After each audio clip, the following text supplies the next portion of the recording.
Estoy haciendo hoy. Realmente tuve la oportunidad de trabajar con muchas iglesias allá, haciendo teología por extensión dentro de las iglesias. Y eso fue algo que Dios utilizó para ayudarme a entender que la iglesia necesita preparar a su gente. Y años después encontré con algunos hermanos en Texas, en una iglesia que empezó un profesor del seminario de Dallas. Y ellos, por el deseo que ellos tenían de preparar gente, empezaron un ministerio que se llama Centros de Entrenamiento basado en la iglesia. Es decir, que cada iglesia puede llegar a ser un centro intencional de preparar su propia gente. Y después, hablando con José Manuel y ahora con Ricardo, estos hermanos tienen el mismo deseo. He visto mucha gente en muchos países con el mismo deseo. Trabajamos en 43 países del mundo y no sé cuántas iglesias de ver. Pero lo interesante es en cada iglesia es diferente. El proceso quizás igual y muy intencional, pero depende de la cultura de la iglesia local, tiene que hacer ajustes y cambios. Y esa es la idea. Entonces, lo que queremos presentar esta noche es el inicio al proceso. Y ustedes van a encontrar junto con Dios cuál es mejor para este lugar. Y vamos a estar orando por ustedes, que Dios puede realizar aquí en esta iglesia un buen centro, entrenando a la gente, preparando a la gente para el ministerio. El sábado vamos a continuar con el taller y ustedes van a llevar con ustedes una tarea para prepararse para lo que vamos a hacer el sábado. Entonces, quiero presentar algo para ayudarles a entender un poquito más de qué clase de proceso utilizamos. Porque más que todo es la parte filosófica. El mismo Pablo tenía un plan específico. Él dijo, lo que has aprendido y recibido y oído y visto en mí, practican. Y la paz de Dios va a estar contigo. Se encuentra en Filipenses 4:9. Cuando él dice practican, está hablando de mucha repetición. Está hablando de un proceso intencional. Lo que has aprendido, recibido, oído y visto, practican. Entonces, nuestras vidas, si vamos a llegar a la madurez, tenemos que practicarlo intencionalmente. Yo sé que el pastor de ustedes, según lo que no conozco muy bien todavía, pero yo sé que el deseo de él es ver esto funcionando aquí en la iglesia. Estoy seguro que ustedes han hecho cosas para el Señor y están haciéndolo. Y nada más queremos mostrar un proceso intencional. El nombre para nosotros de este proceso es sabiduría por diseño. Tiene un diseño. Dios tiene un diseño para nuestras vidas. Y es en base de un proceso de facilitar. Quiero presentar mi familia primero.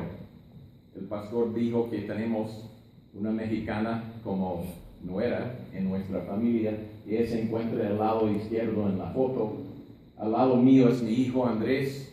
Él trabaja como anciano en una iglesia hispana en El Paso, Texas, y trabaja como policía federal. Y tienen 2 niños, Mateo y Emilia. Mi esposa está en el medio. Y por cierto, estuve pensando aquí sentado cuando tú hablaste, hermano, de bautizos, de bautizar la gente en la fe. Mi esposa, si no mal recuerdo, fue bautizada aquí en esta iglesia. Aquí en Bethany. Hace muchos años, aquí mismo creo. Oh, aquí en Chapo. Aquí mismo en el Chapo. Y para mí fue muy interesante. Lástima que ella no vino conmigo esta noche.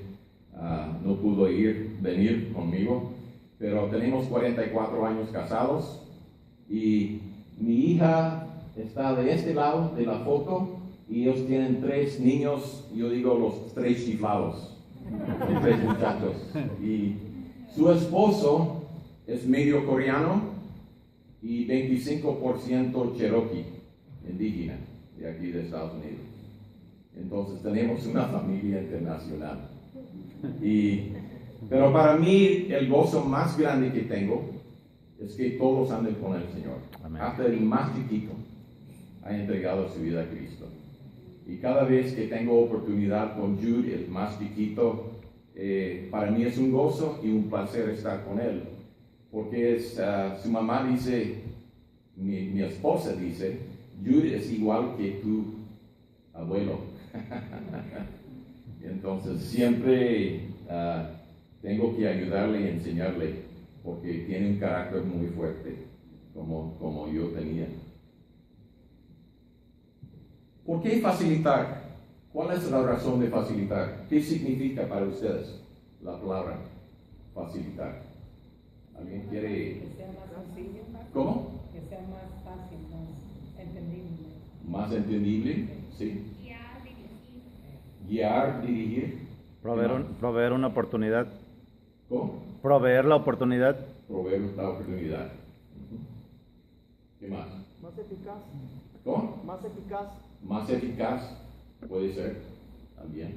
Vamos a ver cuál es la razón de facilitar. En Romanos 12:2, ¿qué es lo que dice? ¿Alguien puede leer esto? No os conforméis a este siglo, sino transformaos por medio de la renovación de vuestro entendimiento, para que comprobéis cuál sea la buena voluntad de Dios, agradable y perfecta. ¿Cuál es el punto clave? No transformarse al mundo, pero ser transformado por la voluntad de Dios. Ajá. Cambiar la mente. ¿Tiene significado para la iglesia local? Amén. Bastante, ¿no? Si tenemos un proceso intencional, eso ayuda a la gente a entender. Entonces, el aprendizaje para transformar vidas tiene que embarcar en tres cosas. Primero, ¿cuál es? Cognitivo. Lo que pensamos. Pensamiento. Lo que pensamos. Afectivo, los sentimientos, lo que pienso, lo que siento en mi corazón. Y la conducta, nuestras acciones. Lo que dije antes de Pablo, ¿qué fue? Lo que aprendiste, recibiste, oíste y viste en mí, practica. Eso es lo que muestra. Y cuando estamos hablando de transformar la vida. Quiero hacer una pregunta. ¿Qué haces bien? Comer, dormir. Comer, dormir. ¿Cómo aprendemos? ¿Cómo llegaste a hacerlo bien? Cuando haces algo bien, ¿cómo llegaste a hacerlo bien? Practicándolo, prueba y error. Para mí es mucho. Yo hago eso casi siempre, pero más errores que éxitos a veces. Siendo aprendiz, practicando, familia y amigos, conferencias. ¿Cuál de ellos llama la atención para ustedes? ¿Alguien quiere compartir algo? ¿Cómo aprendiste?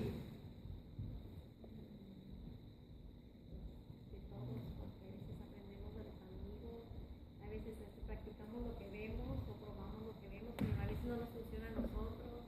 Ajá. Y hemos sido aprendices también. Ok. Adelante. Un poquito de todo eso. Un poquito de todo. Así depende en el ritmo de la vida, ¿no? Siempre.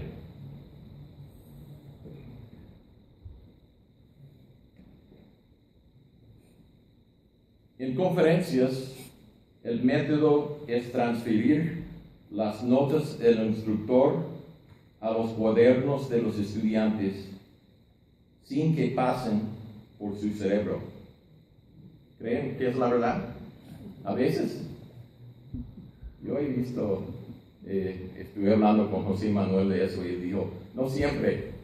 Es cierto, no siempre. Pero muchas veces estamos tan ansiosos de escribir lo que dice el profesor o el maestro, no estamos pensando en lo que estamos escribiendo. Y luego podemos verlo y decimos, ¿y eso? ¿Qué pasó? ¿Por qué escribes? ¿Es cierto? Eso me ha pasado muchas veces. Algunos hablan cuando están dormidos. Los profesores hablan mientras otros duermen. Yo he estado con algunos a veces, gracias hermano, cuando me ha pasado eso. En la universidad, quizás en el seminario también a veces, cuando hay un profesor muy aburrido, estoy dormido y después de la clase, ¿qué dijo?